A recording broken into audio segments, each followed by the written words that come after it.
Hello दोस्तों, स्वागत है आपका हमारे YouTube चैनल डियर टीचर्स पर।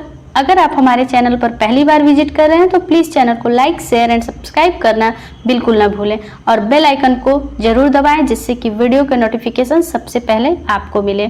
फ्रेंड्स, आई होप आप सभी बहुत अच्छे होंगे, स्वस्थ एवं मस्त होंगे। फ्रेंड्स, आज के वीडियो में हम बात करेंगे आर्य समाज के संस्थापक महर्षि स्वामी दयानंद सरस्वती जी के बारे में। ओके, तो स्वामी दयानंद सरस्वती कौन थे? ये आधुनिक भारत के महान चिंतक, समाज सुधारक तथा आर्य समाज के संस्थापक थे। ठीक है, आर्य समाज की स्थापना स्वामी दयानंद सरस्वती ने 10 अप्रैल 1875 में किया था। 10 अप्रैल 1875 में किया था। कहाँ? मुंबई में। ओके, मुंबई में, महाराष्ट्र के बम्बई में। ये पॉइंट इंपॉर्टेंट है। 1875, 10 अप्रैल 1875 को आर्य समाज की स्थापना हुई, बम्बई, महाराष्ट्र। अगला पॉइंट है हमारा, दयानंद सरस्वती का जन्म कब हुआ? तो दयानंद सरस्वती का जन्म 12 फरवरी 1824 को हुआ था। 12 फरवरी 1824 को गुजरात में हुआ था। गुजरात में कहाँ हुआ था? गुजरात में हुआ था टंकारा नामक स्थान पर। टंकारा नामक स्थान पर इनका जन्म हुआ था। इनके बचपन का नाम मूल शंकर था। स्वामी दयानंद तो इनको बाद में नाम मिला, मूल शंकर इनके बचपन का नाम था। क्यों मूल शंकर पड़ा? मूल नक्षत्र में जन्म लेने के कारण इनका नाम मूल शंकर पड़ा था। इनके पिता का नाम यहाँ सॉरी मिस्टेक हो गया है, अंबा शंकर नहीं। इनके पिता का नाम करशन जी लालजी तिवारी था। ओके, ये इनके पिताजी का नाम था। करशन जी लालजी तिवारी इनके पिता का नाम था। इनकी माता का नाम यशोदा बाई था। इनकी माता का नाम क्या था? यशोदा बाई था। माता का नाम और पिता का नाम बहुत कम पूछता है। हाँ, बचपन का नाम पूछता है। ठीक है, कि बाद में उनका नाम क्या हुआ और पहले उनका नाम क्या था। ठीक है, इनके जो पिताजी थे ये क्या थे? इनके पिताजी एक कर कलेक्टर थे, यानी टैक्स कलेक्टर होने के साथ ब्राह्मण परिवार में यह एक बहुत ही अमीर, समृद्ध और प्रभावशाली व्यक्ति थे इनके पिताजी। आते हैं अगले पॉइंट पर। अगला पॉइंट क्या है? अगला पॉइंट इनकी शिक्षा दीक्षा के बारे में आएगा। स्वामी दयानंद सरस्वती जी को दंडी महाराज ने ही नया नाम दिया था। पहले तो इनका नाम मूल शंकर था, मूल शंकर इनका नाम था, सबको पता है। फिर बाद में दंडी महाराज, उनका नाम क्या था? जो दांडी महाराज होते हैं, लोग डंडा लेके चलते हैं, एक दंड होता है, मूवी में दिखाए जाते हैं, वही दंडी महाराज थे। संपूर्णानंद इनको नया नाम दिए दयानंद सरस्वती। मूल शंकर से नया नाम इनको दिया गया दयानंद सरस्वती। किसने दिया? तो दंडी महाराज ने दिया। उनका नाम क्या था? उनका नाम था संपूर्णानंद। ओके, अब देखिए इनके वास्तविक गुरु कौन थे? तो इनके वास्तविक गुरु थे बिरजानंद स्वामी। इनके वास्तविक गुरु कौन थे? बिरजानंद स्वामी। ये इन्होंने इनको वेद के ज्ञान दिए, यानी आध्यात्मिक ज्ञान जो है इनको बिरजानंद स्वामी ने दिया था। ओके, आध्यात्मिक ज्ञान इनको बिरजानंद स्वामी ने दिया।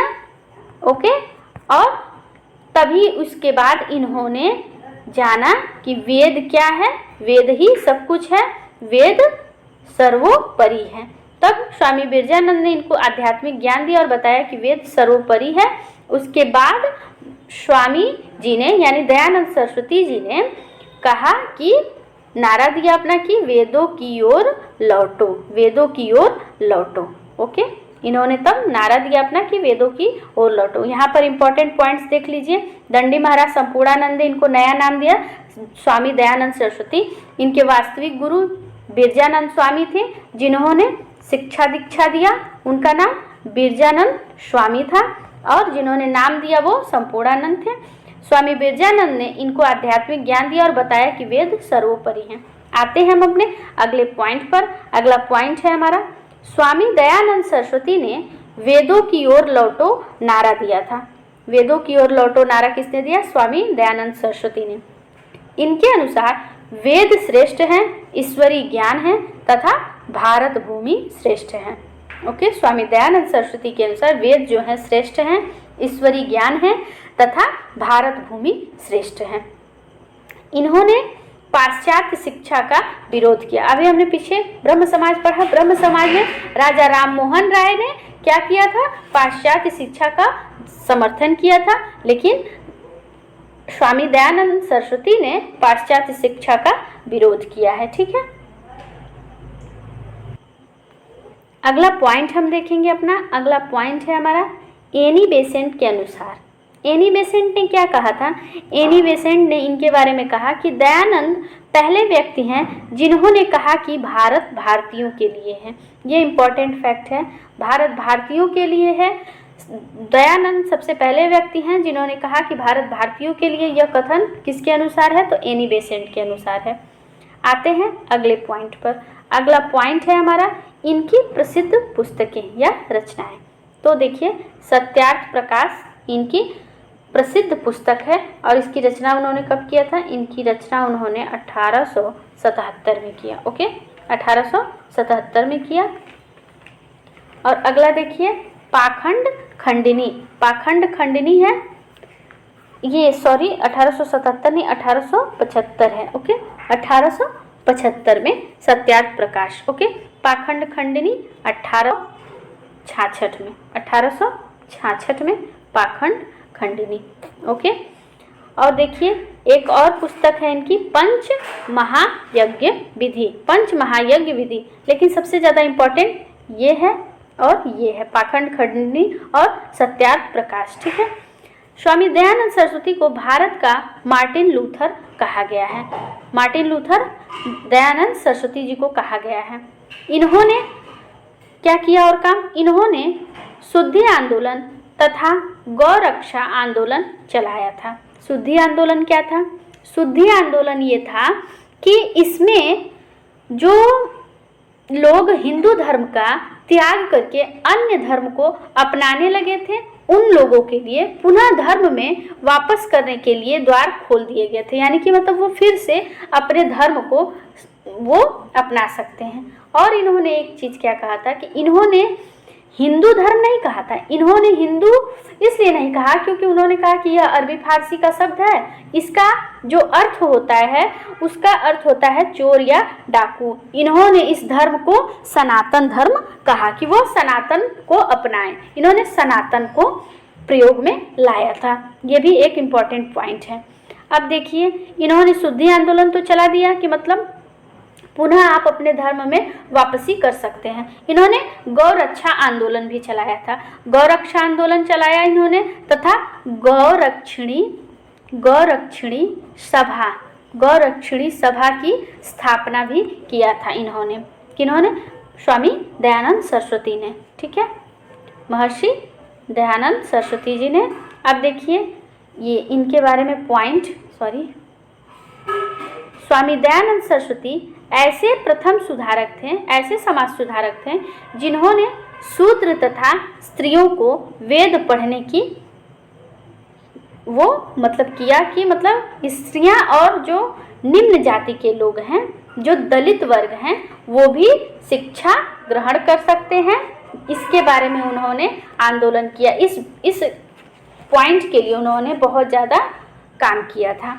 तो देखिए, शूद्र तथा दलित वर्ग, कमज़ोर, सभी कमज़ोर वर्गों को वेद पढ़ने का, अध्ययन करने का, ऊंची शिक्षा प्राप्त करने का तथा यज्ञोपवीत धारण करने के पक्ष में आंदोलन किया। यानी यज्ञोपवीत मतलब उपनयन संस्कार। उपनयन संस्कार में क्या होता है, वही उपनयन संस्कार में जनेऊ धारण करवाया जाता है और भी ये बाल जो है मुंडवाए जाते हैं।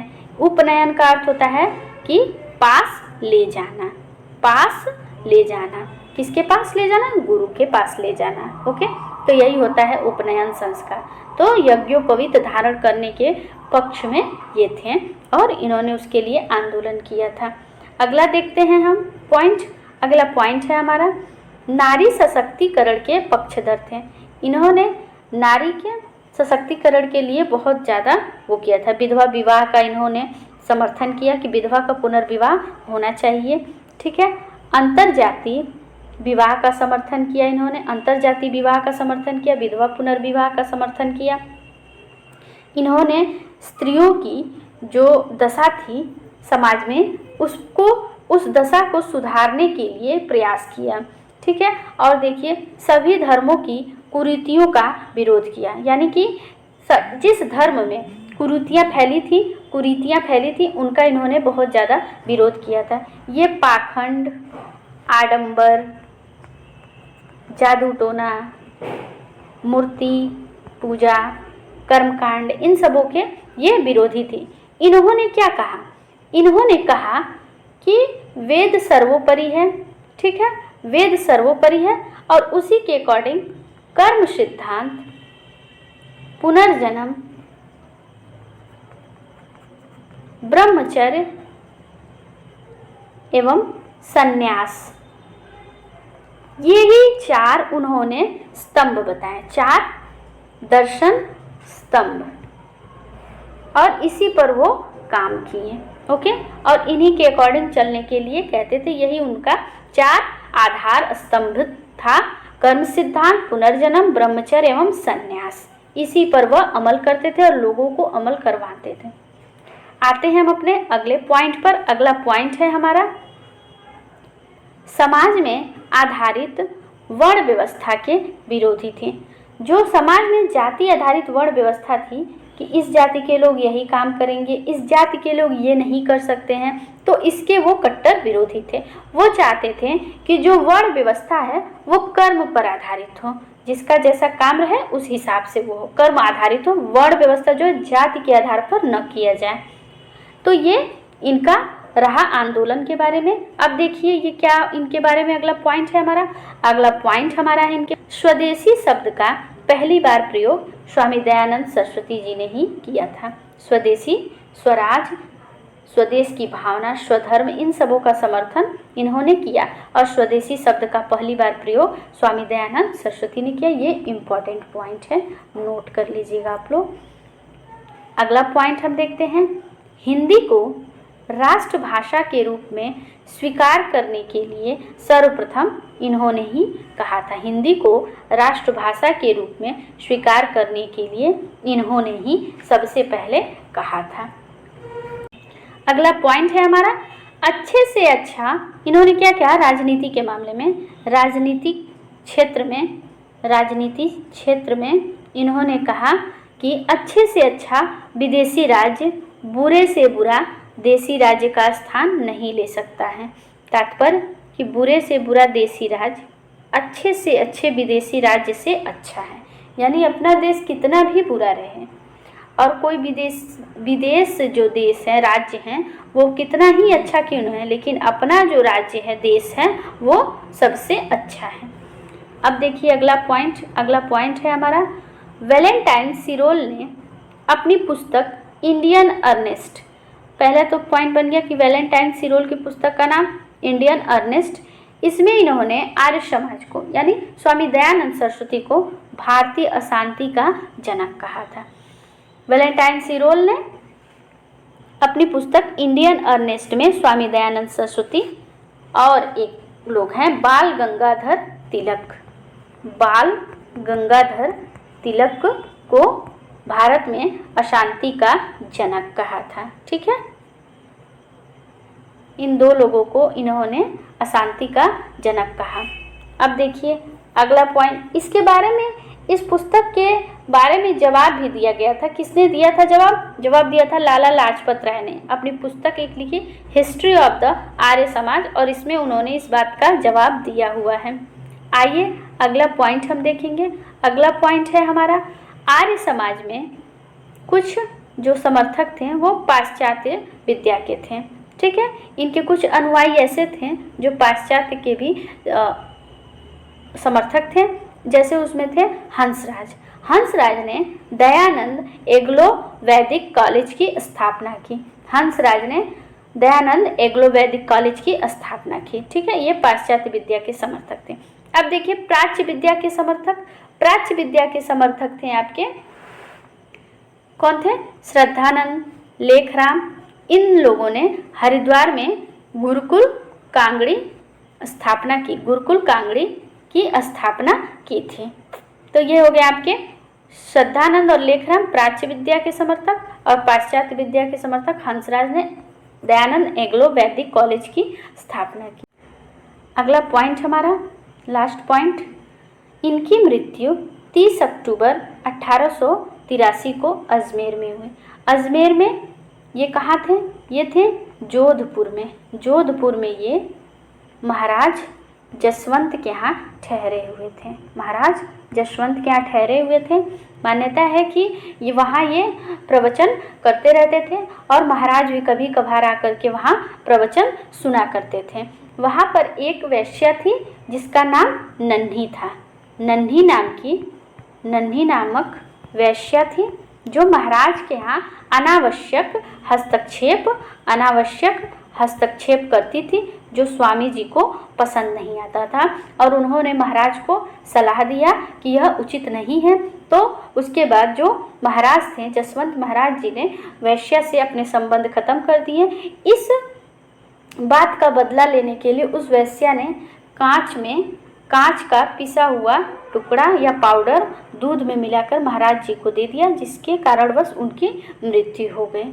फ्रेंड्स, आज का सेशन यहीं समाप्त होता है। मिलते हैं अगले वीडियो में कुछ महत्वपूर्ण बातों के साथ। तब तक के लिए धन्यवाद।